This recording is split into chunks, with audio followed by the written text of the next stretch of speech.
तुमचा पगार वाढणार आहे की तुमची रिटायरमेंट सेव्हिंग कमी होणार आहे? केंद्र सरकारने ईपीएफ मध्ये असा बदल केला आहे की अनेक कर्मचाऱ्यांच्या हातात जास्त पगार येऊ शकतो, पण त्याची किंमत भविष्यात मोजावी लागू शकते. म्हणून हा व्हिडिओ सेव्ह करून ठेवा आणि तुमच्या प्रत्येक फॅमिली ग्रुपमध्ये शेअर करा.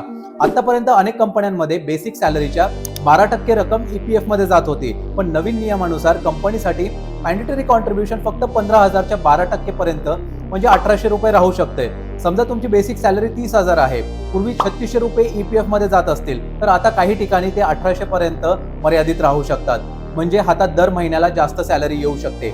पण इथेच अनेक जण एक मोठी चूक करू शकतात, कारण एखादी व्यक्ती दर महिन्याला 3,000 रुपये ईपीएफ मध्ये 30 वर्ष जमा करत असेल, तर 8.25% व्याज दराने त्याला जवळपास 47 लाख रुपये मिळू शकतात. हीच रक्कम 6.5% एफडी मध्ये ठेवली तर अंदाजे 33 लाख रुपये मिळतात.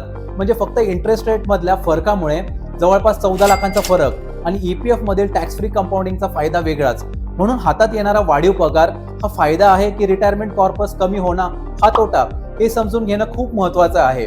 आणखी एक महत्वाचा बदल म्हणजे ईपीएफ, पेन्शन आणि इन्शुरन्स क्लेम्स आता 20 दिवसांच्या आत प्रोसेस करणं आवश्यक करण्यात आलं आहे. तर हा बदल तुमच्यासाठी फायदेशीर आहे की नाही हे समजून घेतल्याशिवाय निर्णय घेऊ नका.